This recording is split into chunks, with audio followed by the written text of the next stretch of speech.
So we have a game that is super exciting here at Gen Con called Fate of the Elder Gods. Fate of the Elder Gods is designed by the super team of Richard Lanius, Chris Kirkman, and Daryl Lauder, who are all very accomplished. Richard Lanius is the guy behind the original Arkham horror games and things like that, and has done a lot of other cool things. And we're excited to do this because in Fate of the Elder Gods, you are not stopping the Elder Gods. No, no. We've had enough of that. You fight Cthulhu in so many games. This is not that game. In this game, you are the cultists. And as each player controls a group of cultists. And your cultists are like, listen, we've got the best Elder God. Our Elder God, just the tops. This Cthulhu guy, no. Our Elder God, the best. And so we're going to do all these dark things. We're going to move around the map, and we're going to, do these rituals and collect these artifacts. And we're going to raise our Elder God and summon our Elder God into reality before any of the other cultists get their dumb Elder Gods out here. We've got the best Elder Gods. And so that's what you're doing in this game, and it's a really cool experience. The movement of it is really great, and the pieces are great. There's gorgeous minis with this lovely wash on them, so they really pop out and they stand out on the map. And the action of when you're playing the game, one of the things that's really good about this game is when you're playing the game, the things you're doing in the game feel like the thematics that I just talked about like, okay, you're doing these arcane rituals, and you're collecting these artifacts, and you're trying to stop the other cults from doing their stuff, so that your cult can be the one that's successful and raise the thing that will drive you all mad and cast the world into darkness. And then you win. Yeah, no, I actually had been lucky to try both multiplayer and single player with this. And it's been really hilarious because it gets really competitive between everyone's Elder Gods. And because they're each unique, like one person was just throwing down spells every other time. Like, how do you have any spells? What are you doing? Yeah, that's exactly what happened. And then it also becomes a game of like, how can we ruin this person more? And because the game can end if someone gets sealed too. Right, you want to seal, because while you're doing all your cultist stuff, there's these investigators that are wandering on the map, and they're trying to investigate the different cults, and you have to no, leave me alone. But you can send investigators, they show up and they knock on you, like, are you doing cult stuff? And you're like, no, I'm not.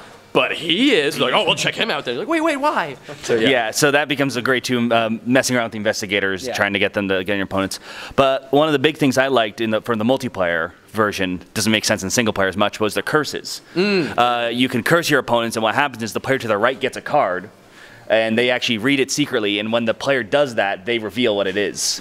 So you can conditional things that pop up, which is nice because then you can track the game, and there's a reason for me to make sure, because I can wait until I can ruin you. Right. And as well as give all these fun, weird things, because they have flavor on them, because they'll be like, when this person tries to make a sacrifice, and you're like, your god is hungrier than ever, so you must sacrifice double the number of people. Oh no! So, and the single player as well was very interesting, because you definitely, you play against the investigators more, so it becomes much more of a different game compared to the hating on every other cult.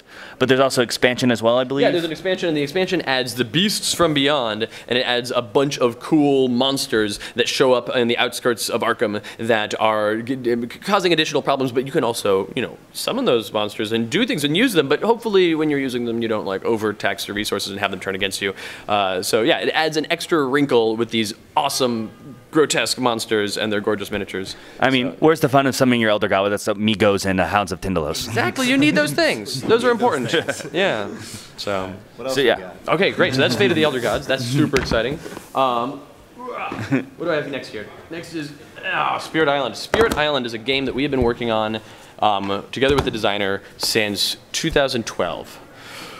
This game is has been a giant pox on us for the last 5 years. Not in a bad way, but just in that everything that we're doing, we're brutally aware that Spirit Island is a thing that we're constantly working on because it's a huge game. This is a super ambitious game. It is a cooperative game in which, do you guys know about Spirit Island? Have you seen anything about it? We haven't, yeah. Okay.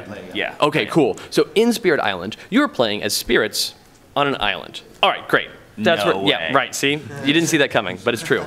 And in Spirit Island, you are these spirits who are controlling this island, or not even controlling, you're living on this island, you're enjoying this island. You're spirits of the trees, or the air, or the wind, or maybe the rivers, and you just kind of hang out on the island and you coexist peacefully with the land. Native islanders, the Dahan people that live on the island, and some of them are scared of some of you because some of you are scary spirits, but some of them get along with, you get along with the river spirit because the river spirit brings you bounty, and so great, this is a normal, fine existence. And then one day, some boats show up on the shores, really big boats, and they start unloading these explorers. And the spirits are like, okay, whatever, there's people that live on this island, more explorers, who cares? Come on, explore our island, it'll be fun.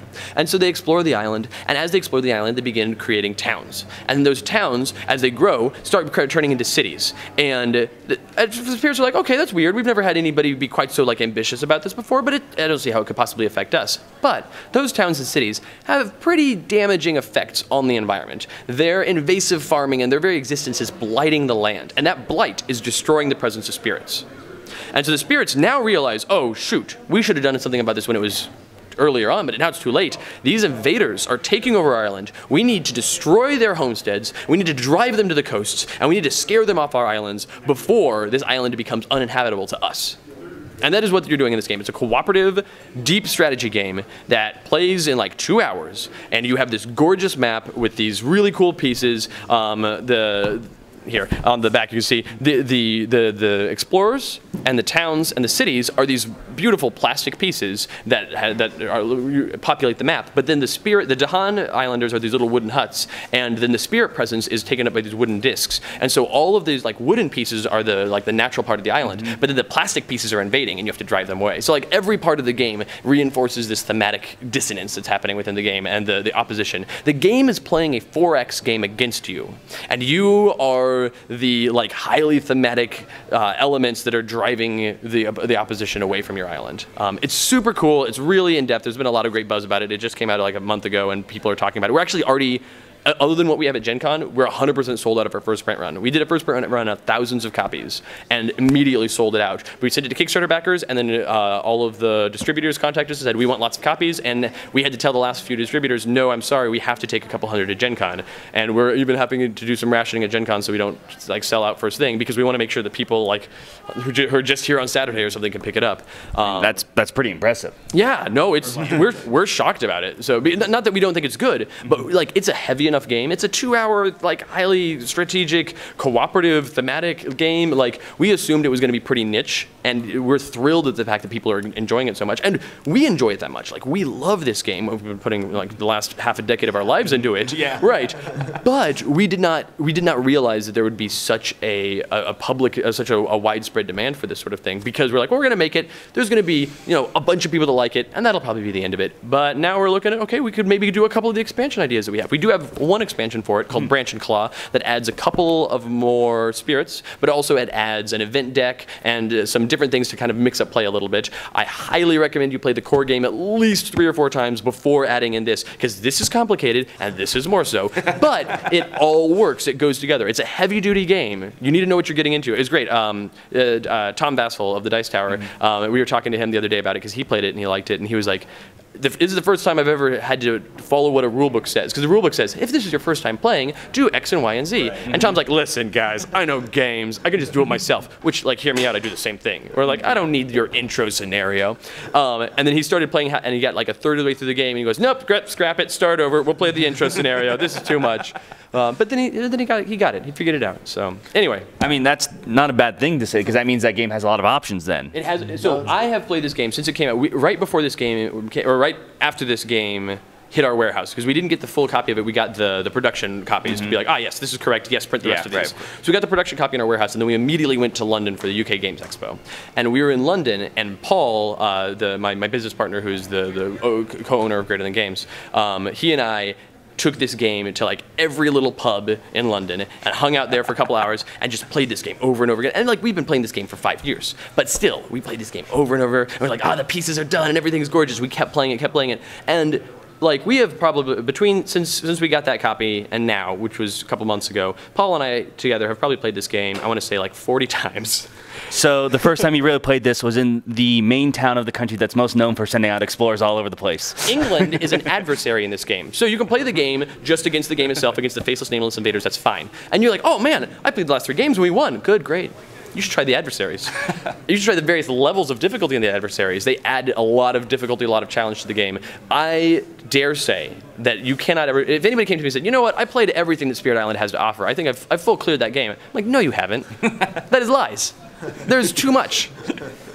So, I mean, that sounds awesome. I mean, the fact that you can really personalize the invaders to fit with historically, I mean, that's like one of the reasons I think like games like Civ are very popular, to get that, when you get that one unit, that's the British unit or that's the Spanish unit. Yeah, and so yeah, you can play against England, you can play against Sweden, and you can play against Prussia Yes, because France is in the expansion. Right. Anyway, and like expansions can add more, of course. And there are also scenarios you can play where the regular game is like you have to defend the island, but then there's scenarios like you have to clear the heart of the isle, or you have to deal with the Han insurrection, or things like that, where you're playing the game, but there's these other alternate sets of rules. There's a lot of stuff going on here. A lot of stuff. Yeah. I mean, I'm excited to play it now. Yeah, I got a chance to rummage through the components. We haven't played it yet, but it looks super nice. Really excited to try. Because like you said, tons of buzz. Yeah. All right, I think we got a couple more. We do. How much time do you guys have? Not too much more. Yeah. All right. But don't feel any pressure. Right, so we've got a game called Exoplanets. Exoplanets and an expansion, The Great Expanse. It's a great expansion. So these are games that were available in the UK because they were from the company called Board and Dice, and they made this game, Exoplanets, and they kickstarted it, and it was really hard to get it in the US. And when Chris Kirkman of Dice Hate Me Games and I were at Essen, not last year, but the year before, we met up with those people, and we're like, hey, this is a really cool game, and we just got to chatting, and they're like, yeah, we want to get it into the US, but like, overseas, challenging, difficult stuff. And so we talked about it, we're like, hey, let's do a thing. And so we partnered on this. We kickstarted it in the US, and we had some backers like, but I want to get this internationally. Like, well, you had it first. This is, don't worry about it, it's for us. And so we made it available. We did new box art for it. The artist who did this box art, his name is Nolan Nasser. He is a delight. He's fantastic. He did a bunch of Spirit Island art, and he did a bunch of Fate of the Elder Gods art as well. And so we love having him as our artist because he just does this gorgeous work.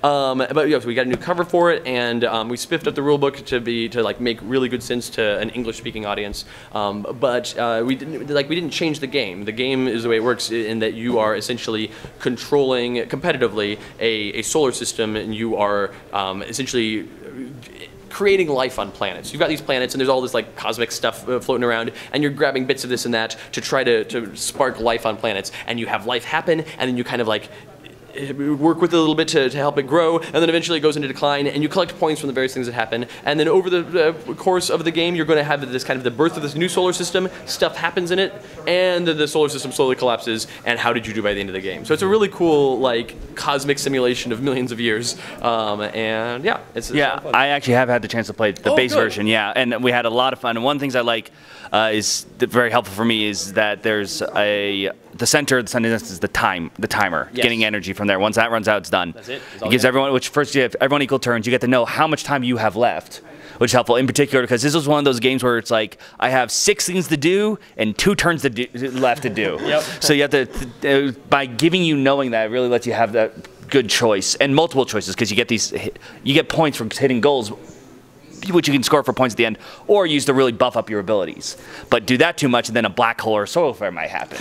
Normal stuff, you know. Yeah, you know. As it happens, right. Of course. So yeah, so we just got that out in June, I believe, late June. We finally got that out to everybody, and that is doing very well. So yes. And then last, but certainly not least, is Laser Riders. Laser Riders is the shiniest, most ridiculous-looking game that we have ever or may ever make. It's amazing. Laser Riders, spelled with 2 Z's and a Y. Yes. All right. Obviously, like you know, I love this packaging too. But anyway, Laser Riders is a high speed, high stakes, somewhat casual but really intense racing game in which the table that you're playing on is your board.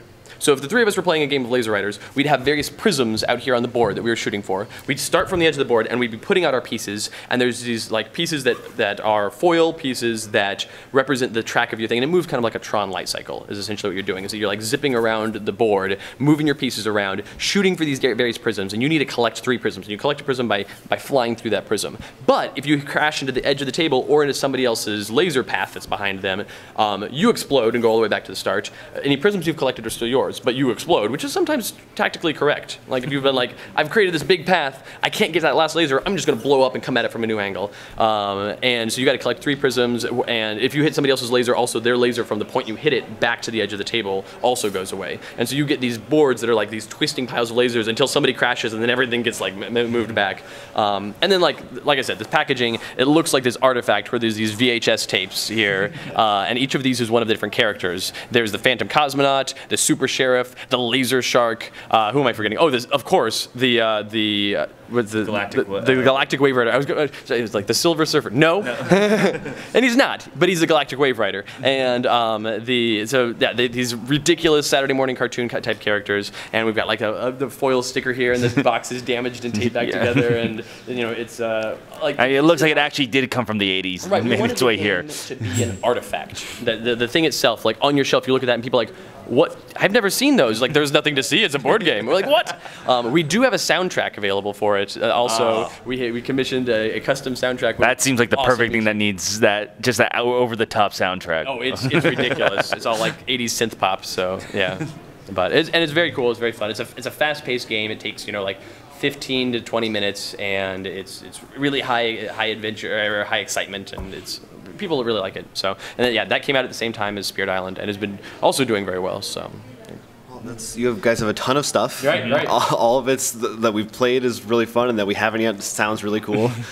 Definitely excited for Sentinel's RPG as well as the final expansion. Me too. You can like take a break from that for a while. No, so once we do once we were in the process of super finalizing all the Oblivion stuff and then putting out that, and then we've ended the multiverse, and we can take a break. Nope, because then we're doing an RPG, and we're going to be putting out regular content very frequently for that. And also we have a few other side projects that I can't even start to talk about yet. Well, you're a hardworking man. We appreciate it. Yeah, and you've hit every audience. You got your RPGers, your light gamers, your let's go and summon a dark god gamers. Yeah, people that want a 2-hour strategic game, people that want a 15-minute fast-paced game. Like, what can we do for you? Like. Yeah, thanks a lot. I mean, I think that's all we need to say for now. If you're at Gen Cons, definitely stop by Greater Than Games and check out that booth. Otherwise, you can look forward to these games. Some of them are available right now. Though some of them very short supply, so hurry up. Get on it. If you see Laser Riders Laser Riders is in stores, and you should get it, but we're not quite sold out of this. If you see Spirit Island in a store, it is still in stores because distributors are sold out of it. But if you don't buy it now, you might not get it until the end of the year. Thanks for watching. For more Gen Con coverage, make sure you like and subscribe to this channel, and follow us on Twitter and Instagram at Roll4Crit. And to keep up to date, you can check out roll4crit.com/GenCon 2017 in order to get the latest, greatest news on Gen Con from Roll4Crit.